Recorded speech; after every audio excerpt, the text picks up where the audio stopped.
Queridos irmãos, eu vos cumprimento com a paz do Senhor Jesus. Quero registrar a minha alegria e a minha gratidão a Deus em poder participar mais uma vez aqui na igreja em João Pessoa de um evento na área teológica, da área educacional. Quero cumprimentar o pastor Álvaro Cavalcante, primeiro vice-presidente, na ausência do pastor José Carlos, e em nome dele cumprimentar os demais pastores e obreiros desta igreja, ao meu amigo pastor Eduardo, que tem sido um companheiro nessa área da educação, sua esposa irmã Andréia, Ângela, e o pastor Rosélio, que também é um amigo de longa data aqui desta cidade. Meus irmãos, nós fomos incumbidos de tratarmos do tema fundamentos históricos do movimento pentecostal. E os irmãos receberam um material, uma apostila, e a partir da página de número 4, nós teremos então as informações desta plenária. Mas antes disso, eu quero convidá-los para a leitura bíblica no livro de Atos dos Apóstolos, do capítulo de número 2, versículos de número 1 a 4, para fundamentar a nossa preleção. Atos dos Apóstolos, capítulo de número 2, versículos de 1 a 4, diz assim a Escritura: E cumprindo-se o dia de Pentecostes, estavam todos concordemente no mesmo lugar, e de repente veio do céu um som, como de um vento veemente e impetuoso, e encheu toda a casa em que estavam assentados, e foram vistas por eles línguas repartidas como que de fogo, as quais pousaram sobre cada um deles, e todos foram cheios do Espírito Santo, e começaram a falar noutras línguas, conforme o Espírito Santo lhes concedia que falassem. Quem pode dizer amém? Então, na sua apostila, na página número 4, nós vamos contar com o apoio da equipe da sonoplastia na projeção no telão de alguns slides, e a nossa apostila então começa com esta informação, que o movimento pentecostal tem analogia com o livro de Atos dos Apóstolos, ou seja, a igreja pentecostal, ela nasceu no primeiro século por ocasião do derramamento do Espírito Santo aos discípulos que estavam reunidos no cenáculo. A partir do primeiro século surgiu uma teoria chamada teoria cessacionista, em que alguns segmentos evangélicos restringem a ação do Espírito Santo ao primeiro século. Então eles não creem no batismo no Espírito Santo, não creem nos dons espirituais, não acreditam que os dons estejam disponíveis para a igreja hoje. Entre eles estão os luteranos, os presbiterianos tradicionais, os batistas tradicionais, também os movimentos heréticos como o Testemunho de Jeová, a Igreja dos Santos dos Últimos Dias, a Igreja Adventista, entre outros, que não creem no batismo do Espírito Santo e não creem na manifestação dos dons hoje. Bem, amados, o que nós vamos ver nesta plenária é de que estas pessoas que defendem a cessação dos dons estão equivocadas, porque não apenas a Bíblia Sagrada, que é para nós a autoridade e a regra de fé infalível, também a história da igreja tem demonstrado que a ação do Espírito Santo esteve presente na caminhada da igreja durante as suas eras. E nós vamos iniciar então tratando do primeiro movimento chamado montanismo. Diga comigo, por favor, montanismo. Esse movimento ele surgiu numa vila chamada Árdaba, na Mícia, região da Ásia Menor, no século II da era cristã, e recebe o nome de montanismo porque Montano foi o seu mentor. Os estudiosos muitas vezes negligenciam o movimento montanismo porque ele cometeu uma série de excessos, mas ele fez parte da história do pentecostalismo. E aqui na projeção do telão os irmãos podem acompanhar algumas das doutrinas que Montano apresentou. O excesso dele foi pelo seguinte: ele se intitulou porta-voz do Espírito Santo e disse que Deus tinha o enviado para inaugurar a era do Paracleto, ou a era do intercessor, do advogado do Espírito Santo.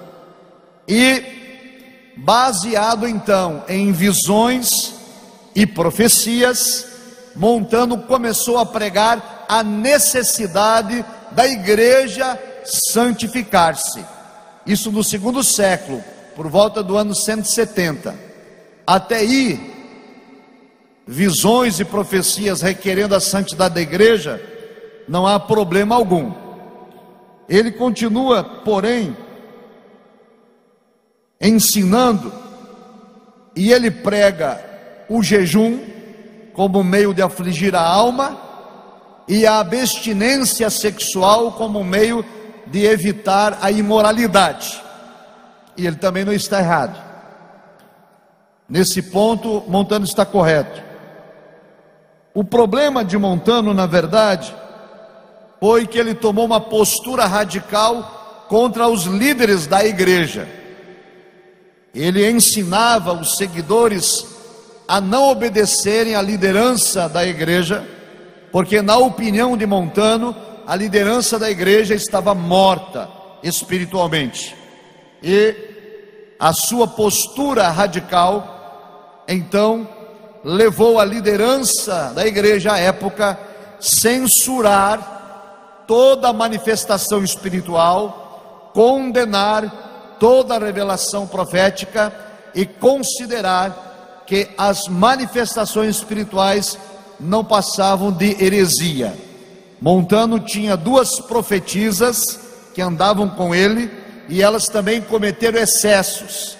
Priscila e Maximila era o nome das profetisas, e ora profetizavam em nome do Espírito Santo e ora profetizavam na carne.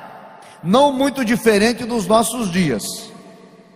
Tem muito profeta que entrega a mensagem de Deus e tem muito profeta que só sabe profetizar na carne. E por conta desses excessos é que a igreja do século II proibiu as manifestações espirituais. Nós vamos continuar com os slides. Um outro problema que o montanismo trouxe foi colocar as escrituras em pé de igualdade com a revelação profética. Então escute isso, irmãos. Toda vez que em alguma igreja alguém colocar a revelação profética, a visão espiritual, em pé de igualdade com a Bíblia, ou até acima da autoridade da Bíblia, estará incorrendo no mesmo erro de Montano. É heresia. A Bíblia Sagrada, ela é a nossa única regra infalível de fé e conduta. Toda profecia, revelação e sonho precisam passar pelo crivo da autoridade da palavra de Deus. Portanto, o montanismo cometeu tais excessos. Vamos ao próximo slide.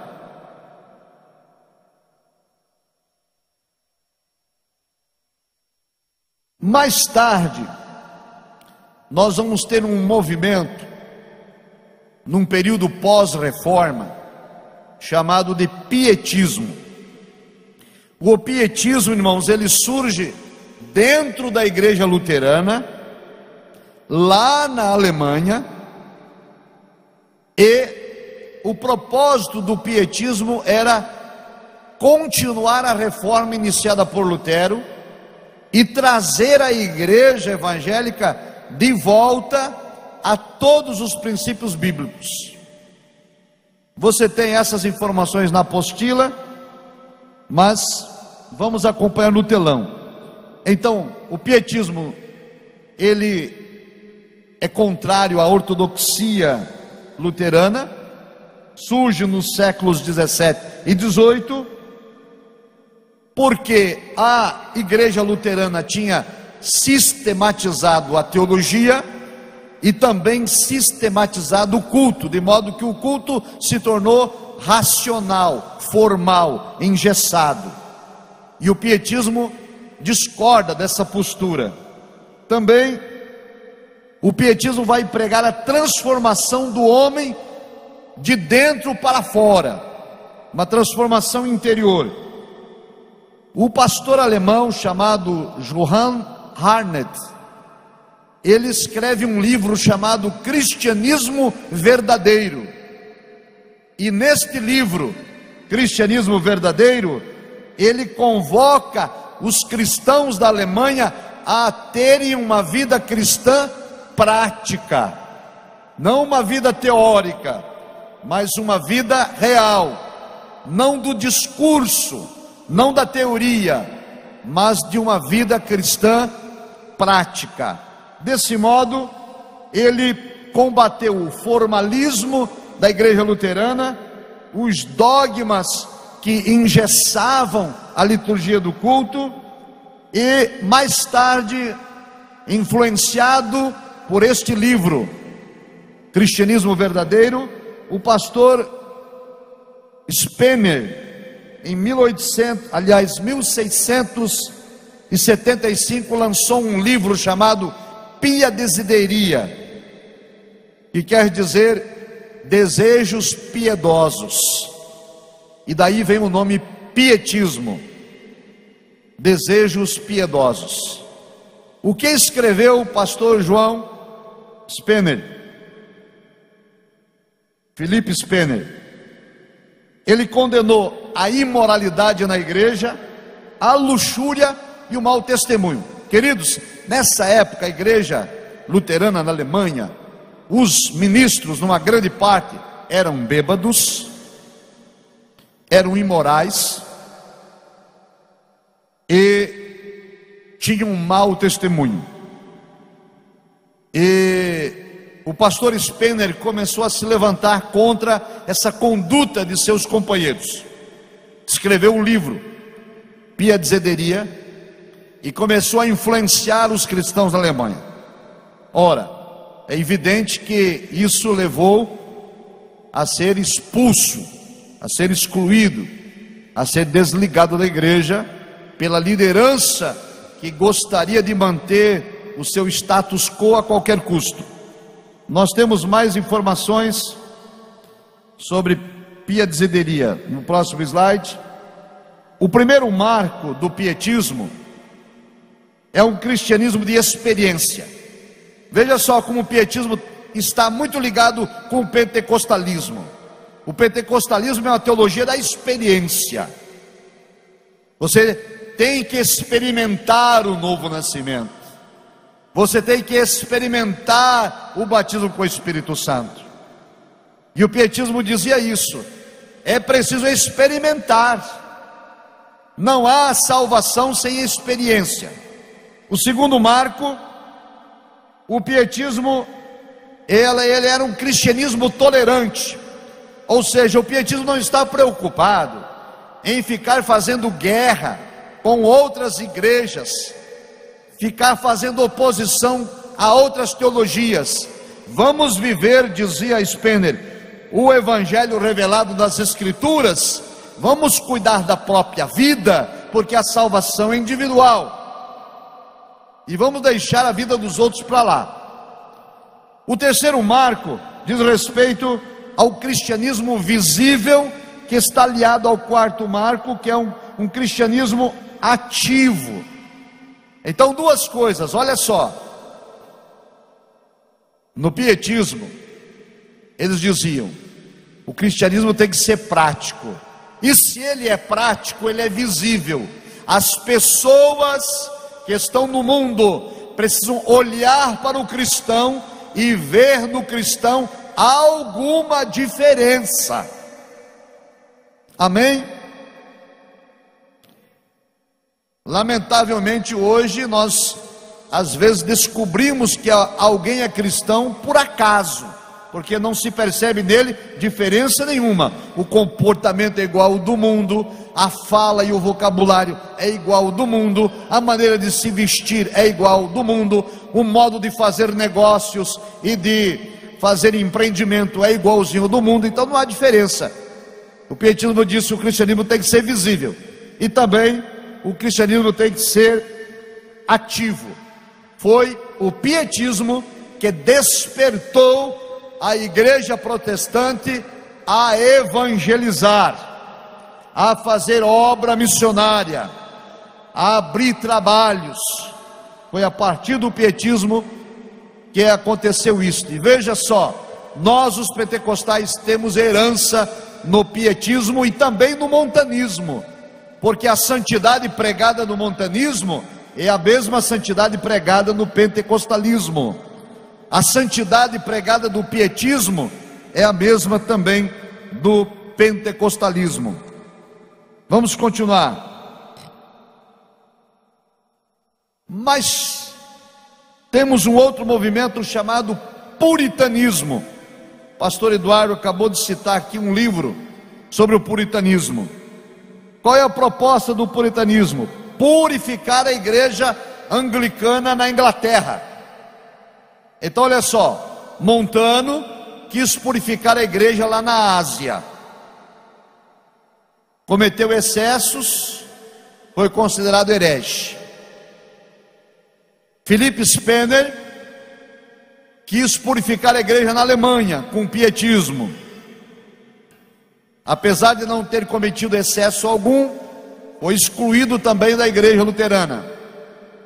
E agora nós temos um movimento na Inglaterra para purificar a igreja anglicana. Qual eram as ideias dos puritanos? Primeiro, abolir o cargo de bispo, para tirar qualquer ligação com o catolicismo. Hoje inverteu, né? Hoje as igrejas neopentecostais trouxeram isso tudo de volta. Hoje tem bispo, apóstolo, pai apóstolo, patriarca apóstolo, rei apóstolo, majestade apóstolo. Hoje tem até, irmãos, a mãe de um dos apóstolos, ela foi consagrada como o ventre imaculado apostólico. E a mãe do Terra Nova. É tanta heresia, tanta vaidade, que daqui a pouco vai ter apóstolo arcanjo, serafim, quarta pessoa da Trindade. E os puritanos queriam abolir isso. O que mais eles queriam fazer? As vestes pomposas que eram usadas na igreja anglicana, retirar também. O culto, eles diziam, o culto tem que ser simples, nada de pomposidade. Também os puritanos queriam abolir o sinal da cruz, que ainda estava presente na igreja anglicana. Eles queriam que o domingo fosse observado. Sabe o que acontecia no domingo, na igreja anglicana? Tinha culto, mas iam a meia dúzia. A maior parte ficava na ociosidade, não ia para a igreja. Nem mesmo os bispos anglicanos iam para o culto, iam jogar golfe. Hoje em dia em muitas igrejas também acontece isso. No domingo, o dia do culto, aí é o domingo do povo ir para a feira, é o dia do pessoal fazer limpeza em casa, lavar o carro, dormir até mais tarde, ir para o clube, para a praia, para não sei aonde. E os puritanos disseram: domingo é o dia do Senhor. Os puritanos também desejavam que o culto fosse simples, espiritualizado, e a pregação fosse centrada na palavra, e condenavam toda a prática mundana, toda a política mundana, e também todo o divertimento mundano. Os puritanos foram eles quem condenaram qualquer divertimento mundano. Cinema, circo, futebol, tudo era condenado. E a igreja Assembleia de Deus, no seu nascedouro, também seguiu bem de perto as ideias do puritanismo. Hoje nem tanto, mas nós seguimos de perto. Por conta dessas ideias, os puritanistas foram chamados de legalistas, e foram então maltratados e perseguidos. Porém, o que acontece? A igreja anglicana na Inglaterra foi purificada? Não. O que aconteceu com os líderes do puritanismo? Foram expulsos da igreja anglicana, foram excluídos. E aí surgiram algumas igrejas. Pode passar aí, irmão. Algumas igrejas como batistas, congregacionais, até presbiterianas. Mas o slide está mostrando aqui um dos famosos clássicos de um autor puritano, O Peregrino. Quem já leu essa obra, O Peregrino? Aqui tem um bom número. Quem não leu, adquira e leia, de John Bunyan. É um best-seller, todo cristão deve ler. O que os puritanos deixaram de legado para nós? Deixaram o seguinte: o pecado pode ser sufocado, a pobreza pode ser afastada por meio do trabalho, o culto doméstico tem que ser enfatizado, e é responsabilidade do pai e da mãe fazer o culto doméstico na sua casa. E hoje ele tem sido negligenciado. As famílias se reúnem 2, 3 horas em frente à televisão para assistir um filme, para um programa, mas não tem 10 minutos para o culto doméstico. As redes sociais, que são importantes, mas elas também afastaram as famílias. Dentro de uma mesma casa, as pessoas se comunicam por WhatsApp. Um está na cozinha, outro está na sala. Você está onde? Estou na cozinha. Traga um copo d'água. Não há mais comunicação, nem culto doméstico. Os puritanos também estimularam o estudo diário das Escrituras como uma disciplina cristã. E as igrejas que surgiram de lá, como eu dizia antes, congregacionais, presbiterianas, batistas, e a anglicana permaneceu racionalista, e os seus ministros continuaram sem cumprirem os seus deveres de servos de Deus. E aí, influenciado pelo movimento puritano, vai surgir o metodismo. O metodismo é uma teologia de John Wesley, uma teologia arminiana, que é a mesma teologia da Assembleia de Deus, e se assemelha muito àquela teologia dos pietistas alemães. Pregava a conversão, a necessidade da experiência e a necessidade de uma vida santificada, baseado no seguinte quadrilátero. Vamos ler comigo? Número 1, 2, 3, 4. Veja então, irmãos, recapitulando. Atos dos Apóstolos, capítulo 2. Nasce a igreja no Pentecostes. Século 2. Montano comete excessos. Pelos extremos cometidos por Montano, a igreja do segundo século começa a coibir a manifestação espiritual e a considerar profecias em línguas estranhas como heresia. Mas depois da reforma protestante, lá no século XVI, o movimento pietista procura restaurar a igreja luterana a ter experiência com Deus. Surge também o movimento puritano, que pretende fazer a mesma coisa na igreja anglicana da Inglaterra.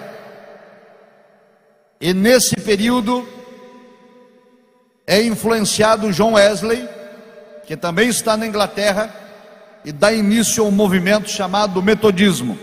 Vamos continuar.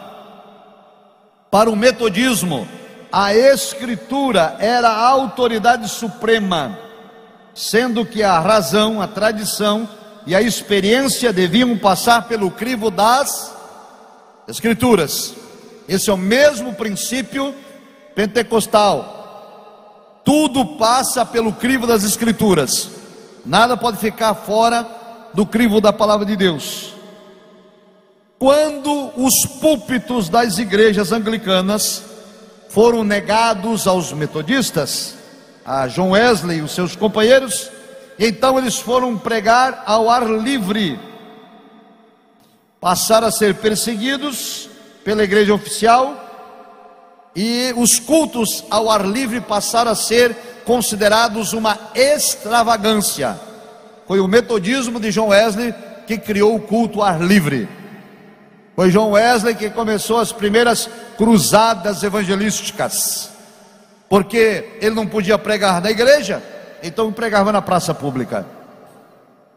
E hoje a igreja pentecostal vem usando também ainda deste mesmo artifício, trabalho de evangelização, de culto público em ar livre, no propósito de ganhar almas.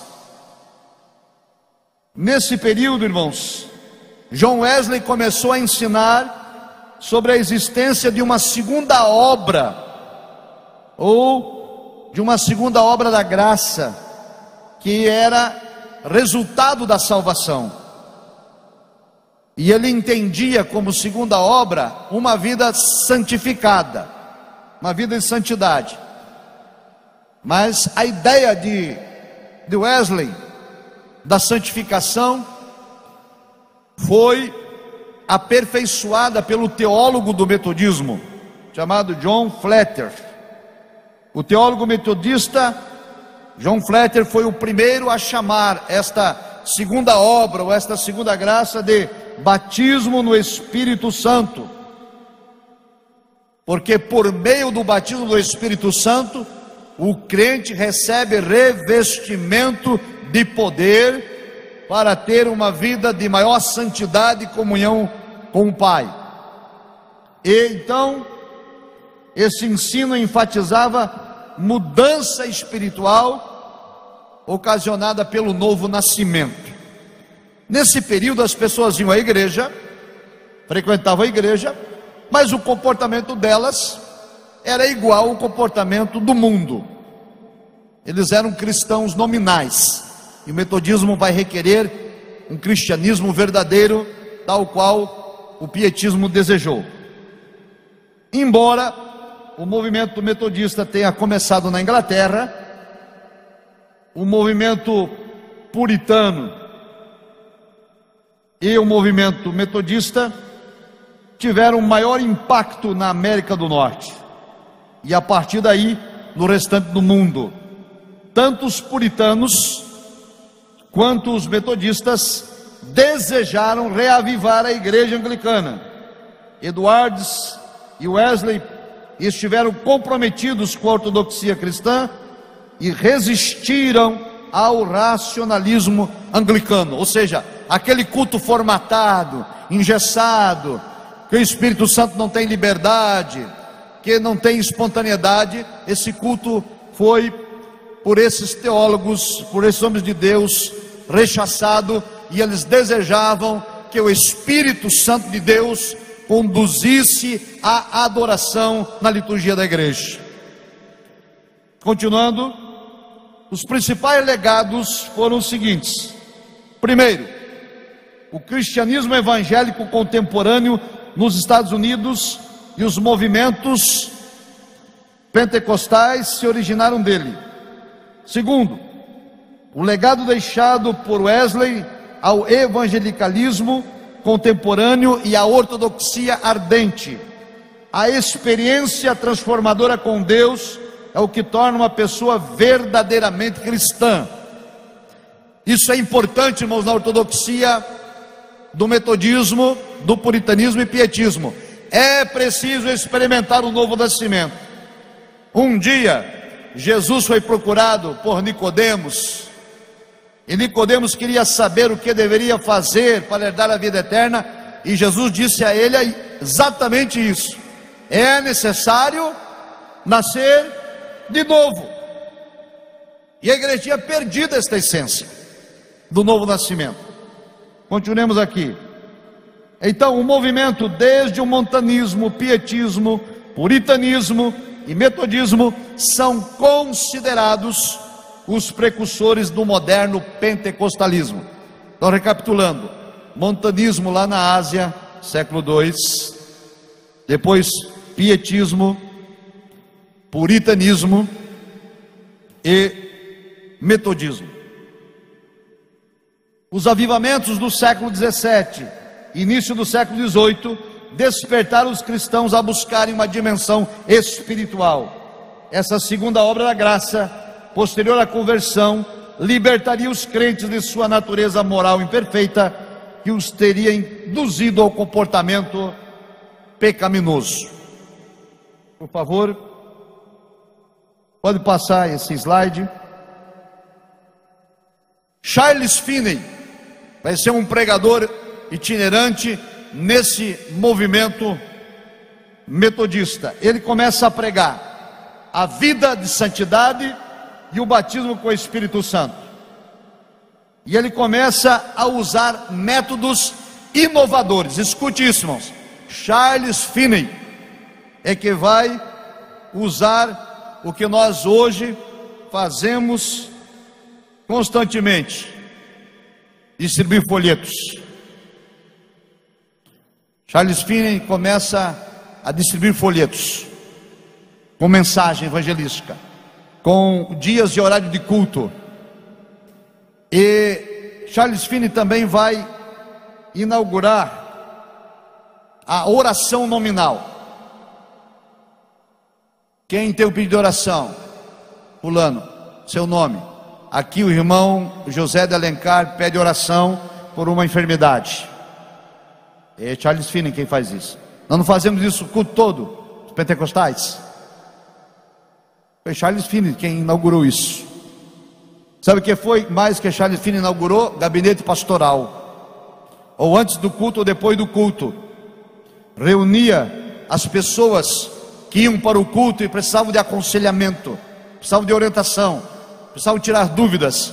Conversavam com os pastores, ou antes ou depois do culto, conforme nós fazemos hoje. Então, irmãos, nós temos um legado muito grande com o montanismo, embora tenhamos o cuidado de retirar os excessos. com o pietismo, com o puritanismo e com o metodismo. Voltamos aqui. Um outro ato que Charles Finney inaugurou foi a mensagem coloquial. Antes a mensagem era teológica, com palavras rebuscadas, e agora a mensagem ela é na língua do povo, não apenas na língua do povo, mas no vocabulário do povo, para o povo entender, para o povo compreender. Charles Finney começa a fazer esse trabalho. Vamos prosseguir. Escuta só então, desse trabalho que Charles Finney realizou em um ano, entre 1857 e 1858, esses cultos promovidos por Charles Finney, cultos ao ar livre, que já tinham sido inaugurados por John Wesley, e ele deu prosseguimento. Acredita-se que nesse ano de 1857, segundo as estimativas, Finney ganhava 50 mil almas por semana. Você pode dar glória a Deus? 50 mil almas por semana. E o que nós estamos fazendo hoje? Você evangelizou alguém hoje? Ontem? Semana passada? Qual foi a última vez que você falou de Cristo para alguém? Ou será que o nosso testemunho não dá para abrir a boca? Fica o alerta para a igreja, para todos nós. Vamos prosseguir. Próximo slide. Surge também agora nos Estados Unidos da América o movimento da santidade, também denominado de Holiness. O movimento da santidade enfatiza, busca pela santidade para reformar a igreja. Eles ensinavam que a causa das doenças na igreja era a ausência de santidade.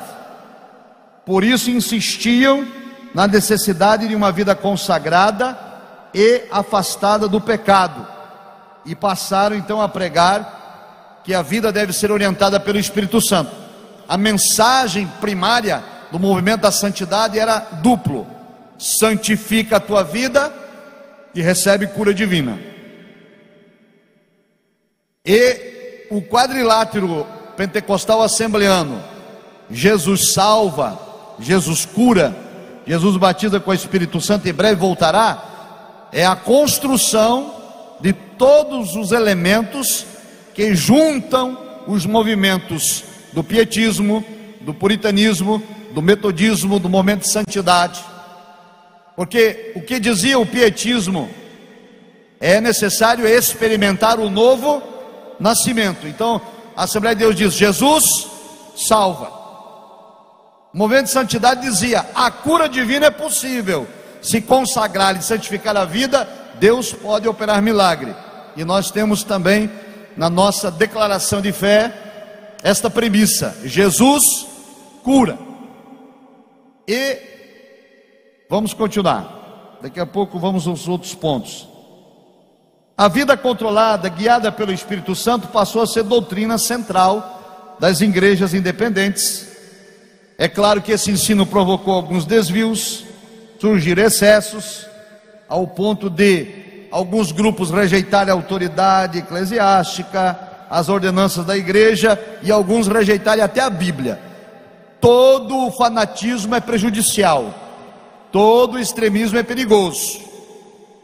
Tem muita gente que se reúne em monte, em casa do irmão, canela de fogo, pé de fogo, joelho de fogo, e daí não vai mais na igreja. Eu não preciso ir na igreja não, porque Deus fala comigo lá no monte.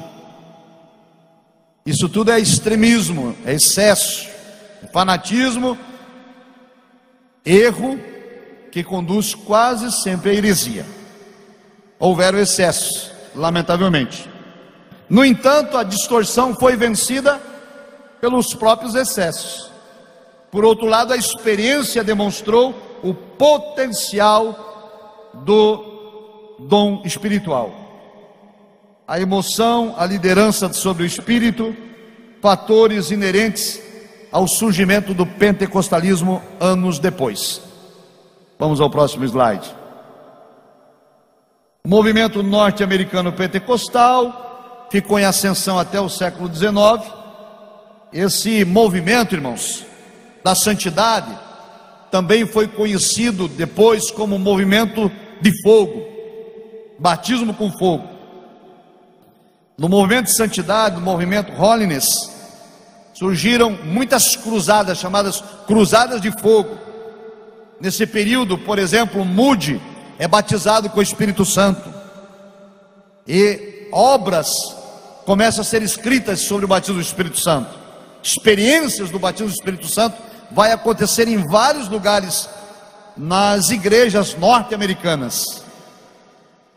E esta premissa do batismo com o Espírito Santo vai ser enfatizada agora, porque a igreja agora tem a influência então do movimento pietista, da necessidade do novo nascimento, do movimento metodista, da necessidade de santificação, do movimento de santidade, que necessita da purificação para a cura divina, e agora o batismo com fogo. E estas três premissas vão entrar no nosso slogan: Cristo salva, Cristo cura e Cristo batiza com Espírito Santo. Bem, vamos ao próximo slide. Agora escute, irmãos. Vai surgir nos Estados Unidos uma escola bíblica chamado Bethel Biblical College, em Kansas, dirigido por um pastor chamado Parman. O Parman, ele começa a ensinar, escute isso é importante, irmãos. O movimento pentecostal contemporâneo,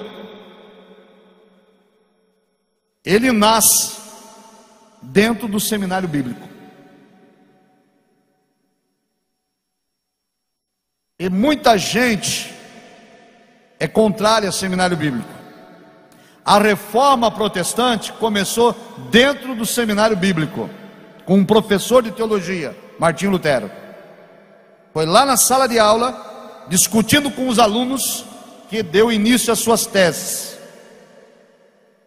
Então essa aversão que alguns têm à teologia é por pura ignorância e desconhecimento da história. Porque toda boa reforma que aconteceu na igreja, ela começou dentro da sala de aula, onde a Bíblia estava sendo estudada. E então Parman começou a ensinar aos alunos, baseado nos movimentos que já existiam: puritanismo, metodismo, movimento da santidade, pietismo.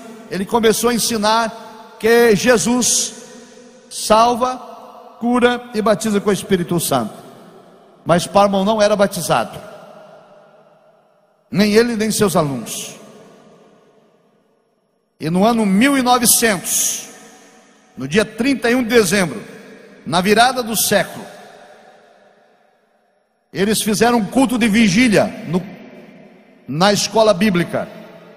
E nesse culto de vigília, para esperar o novo ano e o novo século, uma aluna chamada Agnes Osman, ela pediu que orassem por ela com imposição de mãos, para que ela fosse batizada com o Espírito Santo.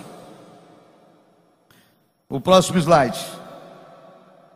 Então, durante a oração, para a alegria de todos, ela, Agnes Osman, falou em línguas desconhecidas. O fenômeno repetiu-se nas reuniões seguintes, e cerca da metade dos 34 alunos do Biblical College recebeu o batismo no Espírito Santo, inclusive o seu diretor e professor Charles Parman. Você pode dar glória a Deus? A partir daí, irmãos, desta experiência, no final do ano de 1903, aconteceu um movimento, um avivamento em Kansas, que enfatizava o batismo com o Espírito Santo e a cura divina e também a salvação. Aí começa a mensagem ser tríplice: Cristo salva, Cristo cura, Cristo batido com o Espírito Santo. E Parham teve um aluno, como os irmãos sabem. Nesse período, os Estados Unidos da América viviam a segregação racial. Os negros não podiam ocupar os mesmos lugares dos brancos.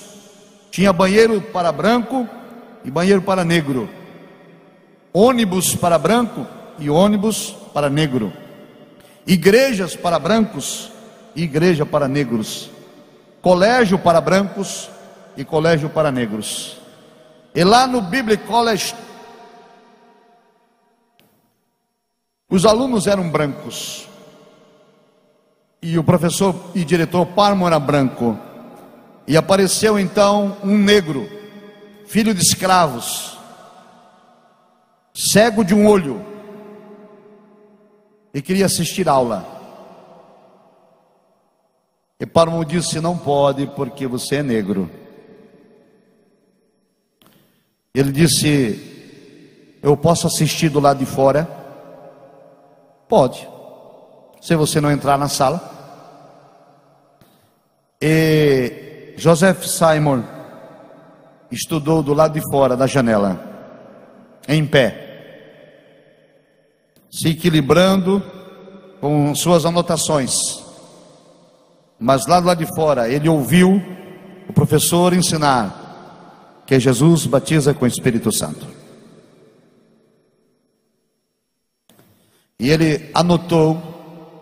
Os cursos duravam em média 10 meses.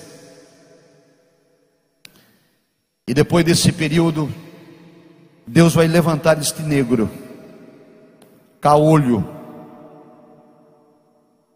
sem cultura, mas o coração cheio de fé.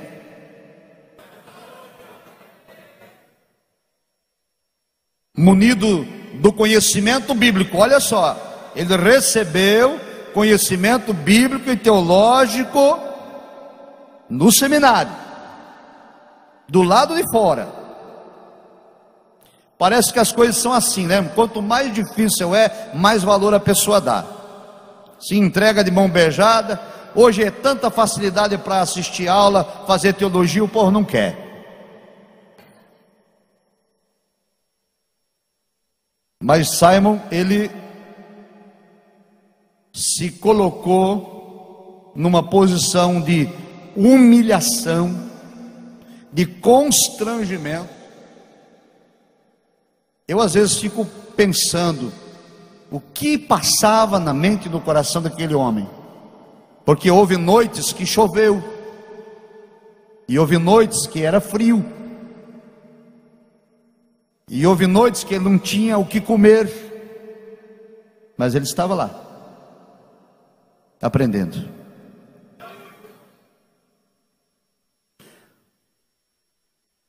Vamos continuar aqui. O próximo slide.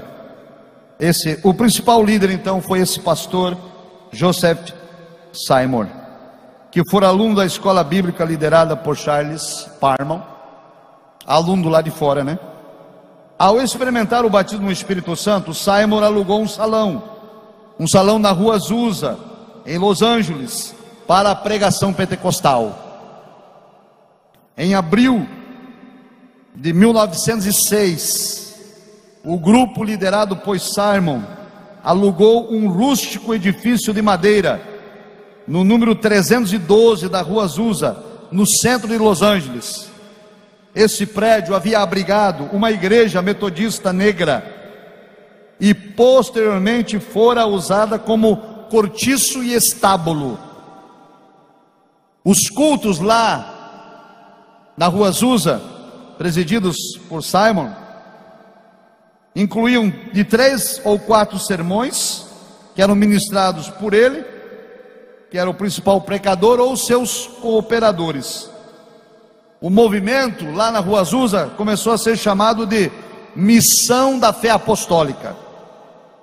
A imprensa local costumava divulgar notícias pejorativas e profundas críticas ao movimento. Um dia, irmãos, eles mandaram um repórter assistir o culto do jornal mais importante de Los Angeles. E no dia seguinte ao culto, o repórter escreveu um artigo com o nome Torre de Babel, confusão de línguas. E, desculpa a expressão, detonou o culto. Ele disse que o Simon era um ignorante, um negro que mal sabia falar, uma pessoa insignificante, e que havia uma Babel de línguas lá. O efeito que o jornal esperava foi contrário. As pessoas leram, ficaram curiosas e foram assistir o culto. E ao assistirem o culto, Jesus as batizava com o Espírito Santo.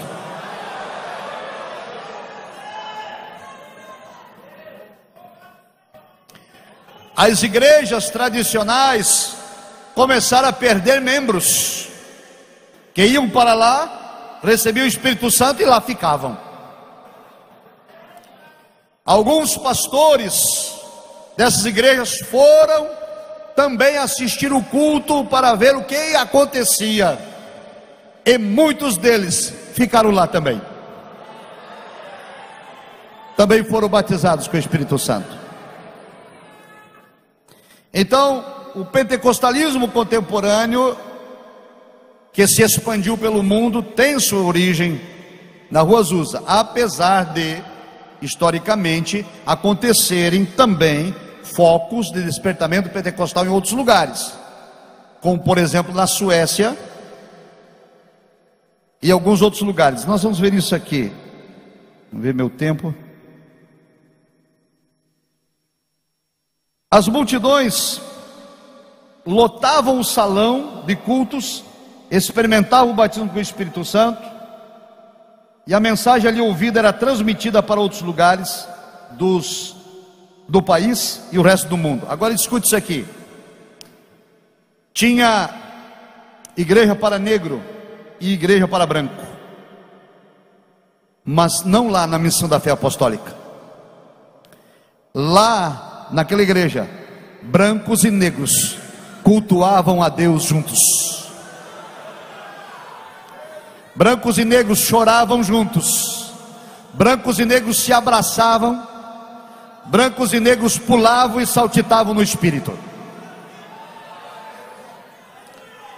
E aí surgiu um slogan que está ali no slide sublinhado, uma frase que ficou famosa na época: a linha divisória da cor foi lavada pelo sangue de Jesus.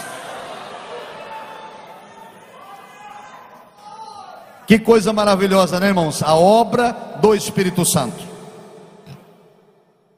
Pode colocar o outro. Considera-se então que o avivamento da Rua Azusa foi um movimento pentecostal de maior relevância em virtude da sua abrangência internacional. No entanto, como historiadores, é preciso salientar que outros avivamentos estavam acontecendo também simultaneamente na América, e existem dados que indicam, por exemplo, que havia um avivamento entre os batistas na Suécia e outras partes do mundo. E ainda temos informações que os batistas residentes nos Estados Unidos experimentaram o Pentecostes antes mesmo do movimento da Rua Azusa. Essas informações são mais recentes. Essas informações são dos últimos 5 anos, quando historiadores tiveram acesso a material escrito em sueco, que as igrejas batistas na Suécia antes do movimento da Rua Azusa, já tinham experimentado o batismo do Espírito Santo. E foi lá, na Igreja Batista de Chicago, que Daniel Berg e Gunnar Wingre foram batizados com o Espírito Santo. Num movimento que não era o desdobramento da Rua Azusa, mas era um movimento que tinha vindo da Suécia anos antes.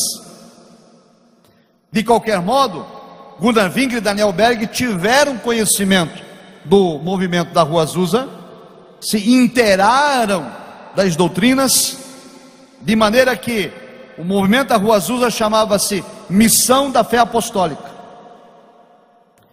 E tinha então agora o quadrilátero como mensagem: Jesus salva, Jesus cura, Jesus batiza com o Espírito Santo, e foi acrescido o viés escatológico: e breve voltará. Amém? Estas 4 vértices da teologia pentecostal eram pregadas na Rua Azusa por Simon. E então Daniel Berg e Gunnar Wingre tiveram acesso a essas informações. Os irmãos sabem que quando eles experimentaram o batismo com o Espírito Santo lá em Chicago, Daniel Berg e Gunnar Wingre,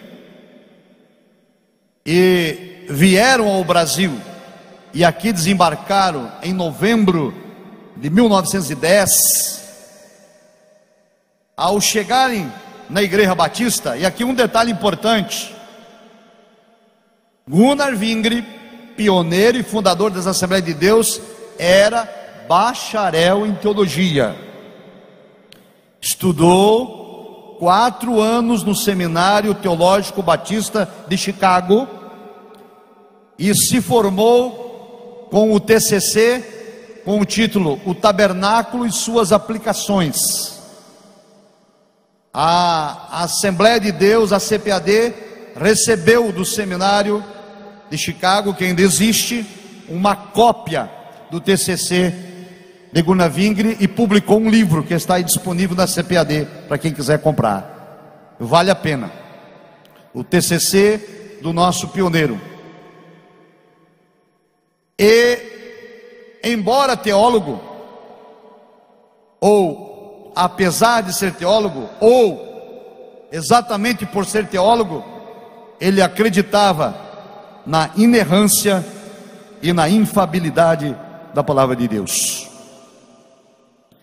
E eles aqui chegaram com essa mensagem na Igreja Batista em Belém do Pará.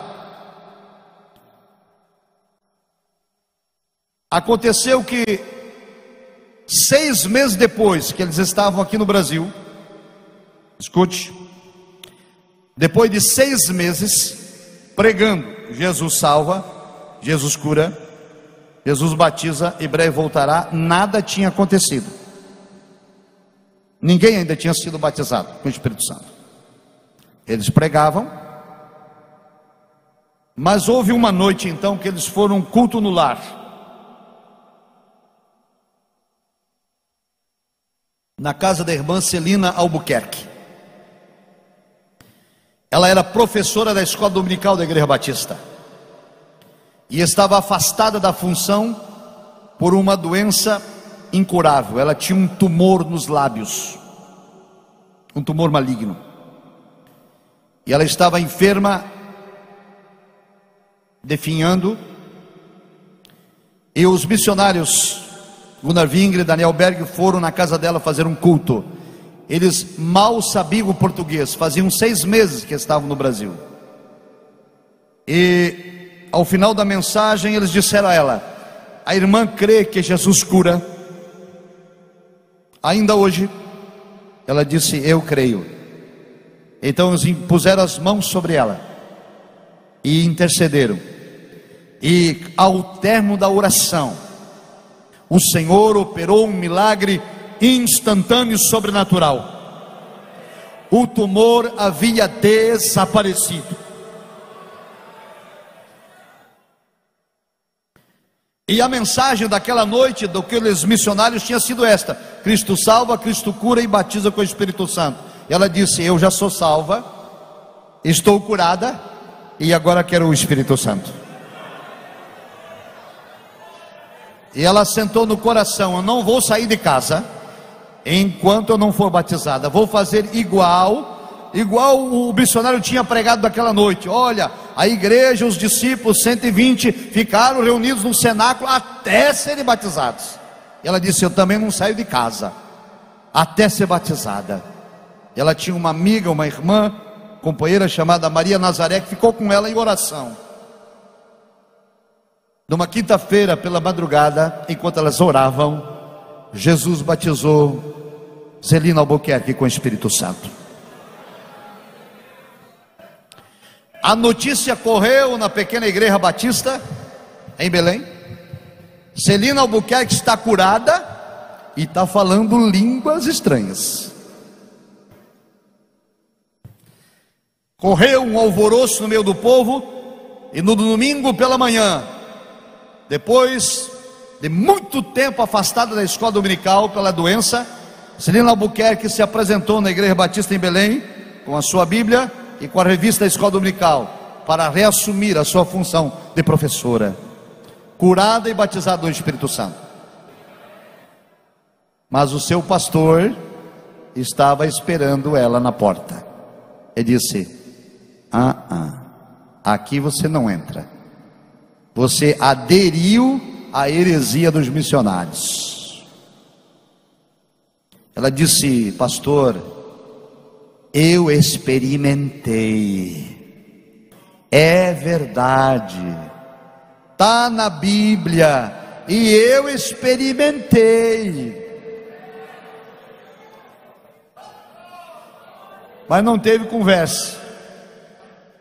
Então foi marcada uma reunião. Passou aquele domingo, uns contra, outros a favor. Não sabe como é tumulto de igreja, né? Meu Deus, só Jesus na causa. Marcaram então uma reunião para terça-feira de noite, para resolver a questão.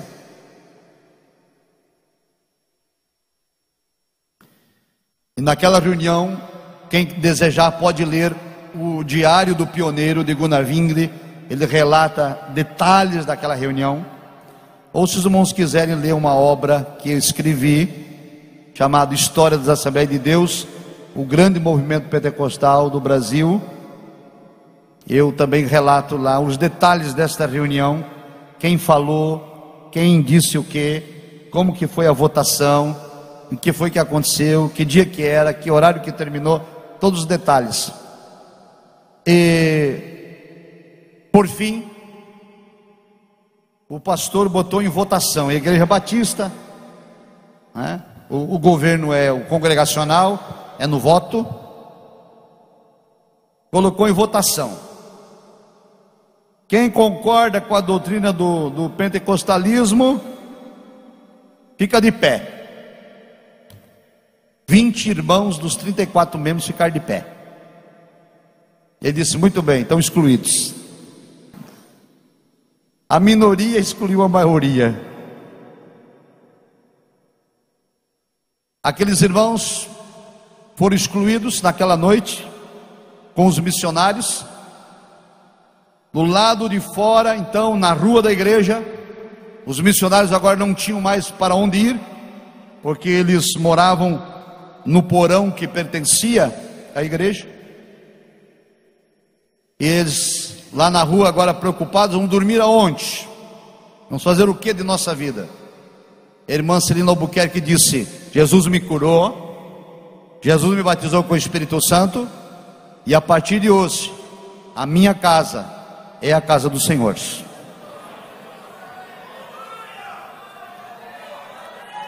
E então deram início à igreja na casa da irmã Celina Albuquerque. E o primeiro nome que foi dado, Missão da Fé Apostólica, o mesmo nome da igreja da Rua Azusa. E sabe quais foram os irmãos que começaram a congregar ali, em Belém do Pará? Além desses 20 que tinham sido excluídos, uma questão sociológica. Nesse período, os pobres, as pessoas com pouco poder aquisitivo, os negros, os excluídos, os de classe baixa, eram marginalizados pela elite, pela sociedade. E a igreja, Missão da Fé Apostólica, começou a evangelizar estas pessoas e dizer: Jesus lhe ama. Para Jesus você é importante. Ele perdoa seus pecados, Ele cura suas enfermidades. E a evangelização da igreja Missão da Fé Apostólica copiou um modelo do metodismo: culto ao ar livre, culto na praça, culto nas casas, e a evangelização corpo a corpo, de porta em porta, tratando do evangelho com o vizinho, com o colega do trabalho, com o amigo. Jesus salva, Jesus cura, Jesus batiza o Espírito Santo, Jesus voltará. E a igreja foi crescendo, e a igreja foi aumentando, e as pessoas começaram a ir ao culto. E tal qual a Rua Azul, sabe o que aconteceu? Para eu finalizar, a imprensa de Belém do Pará também mandou um repórter para assistir também o culto da nova igreja. E ele, tal qual o seu colega lá de Chicago, aliás, de Los Angeles, fez uma reportagem negativa, cujo tiro saiu também pela culatra. O povo foi lá assistir, e Jesus batizou com o Espírito Santo. Esta é nossa história, irmãos. Essa é a história do movimento pentecostal no mundo. Nós, as Assembleias de Deus, hoje somos o legado dessa história toda. Nós, os pentecostais, somos hoje os representantes do Deus em mais de 5.500 municípios, anunciando que Jesus Cristo salva, cura, batiza com o Espírito Santo e breve voltará. Que Deus vos abençoe, em nome de Jesus. Obrigado, pastor.